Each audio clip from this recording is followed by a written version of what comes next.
il y a quelques années, quand j'étais professeur à l'Université de Montréal, un jour j'ai rencontré dans une allée d'un centre commercial un vieux monsieur qui était assis derrière une pile de livres. Et bon, j'étais intrigué par ses ouvrages et je me suis rendu compte qu'il avait écrit un livre sur son expérience de vie qui était le passage et la traversée de la mort à travers les camps nazis.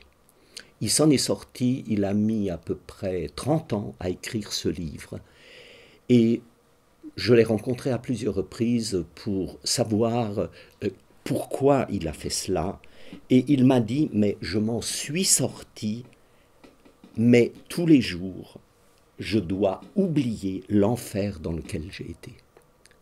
Et donc il s'est donné les moyens pour, à travers cet ouvrage, faire une sorte de traversée de la mort pour retrouver la vie. Voilà un premier type d'exemple qui m'a beaucoup interrogé par rapport à ce sur quoi j'ai réfléchi ultérieurement, c'est-à-dire comment les gens se comportent quand ils sont confrontés à la mort. Alors je vous donne un deuxième type d'exemple rapidement, c'est celui d'une jeune fille de 16 ans qui apprend qu'elle a un cancer.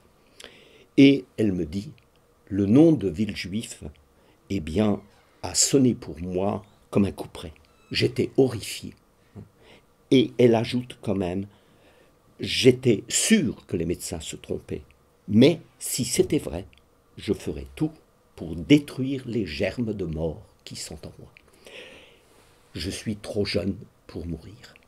Et je me suis bien rendu compte qu'à travers cela, eh bien, il y avait une expression de la vie qui était toujours présente dans le face-à-face avec la mort. Et c'est ça qui m'a interrogé pour savoir donc comment des personnes qui se trouvent dans des situations que j'ai appelées extrêmes vont réagir. Et de ce fait, je me suis consacré à recueillir une très grande diversité de témoignages pendant de nombreuses années auprès de personnes qui avaient été confrontées à des catastrophes, à la guerre, à des situations comme des maladies graves.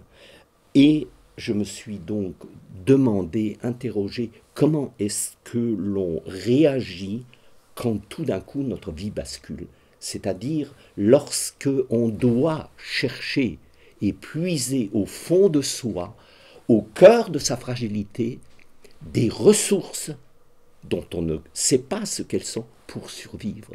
Et donc j'ai donné cette image du ressort invisible pour désigner cet appel de la vie qui est en nous et auquel on doit se greffer pour essayer de revenir à la vie et en tout cas de survivre. Et donc ce que j'ai observé effectivement à travers tous ces témoignages que j'ai recueillis, c'est que vivre l'extrême, c'est quand même une expérience, je veux dire, de la vie qui bouleverse le sens même de ce qu'on vit au fond de notre existence. Mais sur un mode très particulier, c'est que ça touche nos raisons de vivre. Et dans la vie ordinaire, on ne se rend pas compte de la valeur de notre vie, parce que nous avons construit notre vie sur de fausses valeurs. Et donc, quand ces valeurs-là s'effondrent, eh bien, on doit se raccrocher à de nouvelles valeurs. C'est-à-dire, pour survivre, il faut donc recourir à des nouvelles raisons de vivre, mais qui ont cette caractéristique très fondamentale du point de vue psychologique, c'est qu'elles nous transforment. Et donc, par exemple, je donne là aussi des exemples de personnes qui m'ont dit « ma vie n'a plus rien à voir avec la vie d'avant. Ce n'est plus de la vie, mais je dois continuer à vivre. » Vous voyez donc ce paradoxe que la vie vraiment a changé. Et où est-ce qu'on puise ses forces pour survivre? Eh bien, en nous. Mais en nous, à condition de faire appel à, justement, de nouvelles valeurs, c'est-à-dire qui donnent un autre sens à ce qu'on est en train de vivre, c'est-à-dire ce qui, justement, n'a plus de sens. Hein, quand on sait qu'on va mourir, quand on sait qu'on a un cancer, eh bien, le sens même de la vie est ébranlé. Parce que notre vie, justement, repose, dans un certain nombre de cas, sur des illusions qui vont s'effriter et qui vont partir. Hein. Et donc, un autre exemple encore, quelqu'un qui me dit, ma vie telle que je pouvais la voir, eh bien, en tant que telle, eh bien, elle s'arrête là. Mais la vie en tant qu'être conscient, eh bien, va se développer. Vous voyez, ma vie en tant que je pouvais la prévoir, et s'arrête.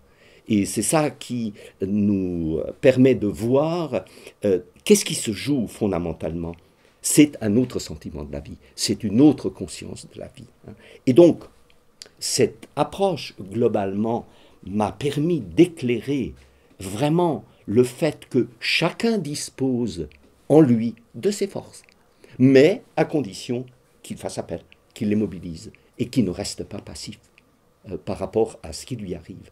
Et de ce fait, il y a un autre éclairage, à mon sens, qui est très important, c'est qu'en considérant les comportements des gens face à l'extrême, on découvre les forces intérieures que l'on a au cœur même de la fragilité dans laquelle on se trouve. Hein.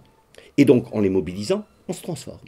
Et du coup, eh bien, le dernier éclairage, eh bien, nous fait prendre conscience de ce qu'est notre vie de tous les jours, hein, à savoir que c'est une vie qui est quand même fragile à la base parce qu'elle est contingente et que, en tout état de cause, nous sommes confrontés d'une manière ou d'une autre à la précarité même de l'existence. Et donc, c'est en apprenant à vivre dans cette contingence radicale, c'est-à-dire à nous détacher, autrement dit, à apprendre à mourir, que l'on apprend réellement à vivre. Et c'est pour ça que j'ai mis en exergue de mon ouvrage cette phrase de Freud, si tu veux tenir le coup, dit-il, dans la vie, oriente-toi vers le fait que tu vas mourir. Donc c'est l'extrême est en quelque sorte une sorte de condensé, mais qui est un message inouï par rapport à notre vie.